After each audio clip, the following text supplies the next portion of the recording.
여러분 반갑습니다. 서목사의 말씀 창고의 서목사입니다. 오늘도 함께 말씀을 나누는 여러분들을 사랑하고 축복합니다. 좋아요와 구독을 눌러주세요. 여러분과 함께 더 많은 말씀들을 나누기 원합니다. 오늘은 로마서 6장 1절에서 11절 말씀입니다. 오늘은 바울이 우리가 죄에 대해서 죽고 의에 대해서 살아난 것에 대한 이야기를 말하고 있습니다. 죄에 대해서 죽었다는 것은 무엇을 뜻합니까?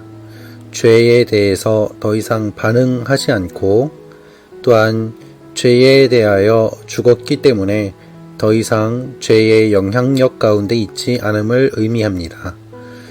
바울은 우리가 상상할 수도 없는 놀라운 메시지를 오늘 전하고 있습니다. 오늘 이 말씀을 통하여 우리에게 주어진 은혜를 다시 한번 생각하는 시간이 되기를 원합니다. 1절입니다. 그러면 우리가 무슨 말을 해야 하겠습니까? 은혜를 더하게 하려고 죄 가운데 머물러 있어야 하겠습니까? 결코 그럴 수 없습니다. 죄에 대해 죽은 우리가 어떻게 죄 가운데 그대로 살겠습니까? 사람들 가운데 은혜를 더하게 하기 위해서 죄를 짓는 것이 옳다고 주장하는 사람들이 있었습니다. 죄가 더한 곳에 은혜가 있다라고 말하는 것이죠.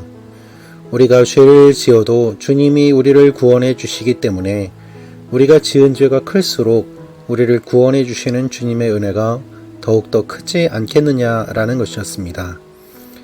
요즘도 이와 같은 주장을 하는 어떤 이단들이 있습니다.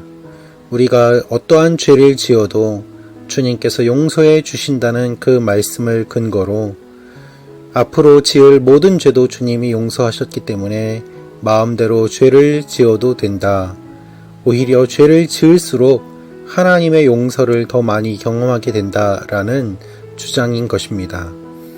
여러분, 그것은 하나님의 은혜를 잘못 이해하고 있는 것입니다. 마치 우리가 죄를 지을 때마다 하나님께서 용서해 주셔야만 하는 의무가 있는 것처럼 착각하고 있는 것입니다. 여러분, 하나님은 우리를 구원하고 용서하셔야만 할 의무가 하나도 없습니다. 하나님은 어떠한 의무도 없으십니다. 하나님은 모든 것에서 자유로우십니다. 하나님이 우리를 구원해 주신 것은 전적인 하나님의 선이요 은혜입니다. 이것을 오해해서는 안 됩니다. 그래서 바울은 이렇게 이야기하고 있는 것입니다. 결코 그럴 수 없습니다. 죄에 대해 죽은 우리가 어떻게 죄 가운데 그대로 살겠습니까?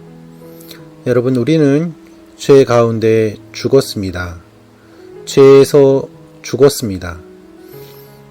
그것이 바울의 선포입니다. 그리고 죄에 대해서 죽은 것으로 끝나지 않고 그리스도와 함께 살아났음을 바울은 선포합니다. 이전과는 다른 삶, 완전히 새로운 삶이 되었음을 이야기하고 있는 것입니다. 3절, 4절입니다. 그리스도와 연합해 세례를 받은 우리는 모두 그리스도의 죽으심과 연합해 세례를 받은 줄을 알지 못합니까? 그러므로 우리는 그리스도의 죽으심과 연합해 세례를 받음으로써 그분과 함께 묻혔습니다. 이는 그리스도께서 아버지의 영광으로 인해 죽은 자들 가운데서 살리심을 받은 것처럼 우리도 또한 새 생명 가운데서 살게 하려는 것입니다. 주님께서 돌아가신 것처럼 우리도 십자가에서 죽고 주님께서 부활하신 것처럼 우리도 부활하는 것이 하나님께서 우리에게 주신 능력입니다. 성경은 그리스도의 죽으심과 연합해 우리가 세례를 받음으로써 그분과 함께 묻혔다라고 말하고 있습니다. 세례는 우리가 죽었다라는 의미입니다. 옛사람이 죽고 새 사람으로 새롭게 태어났다는 의미가 세례 안에 담겨 있습니다. 그것이 물세례의 의미입니다. 우리의 옛사람은 십자가에 못 박혔고 우리는 이미 새 사람이 되었음을 기억해야 합니다.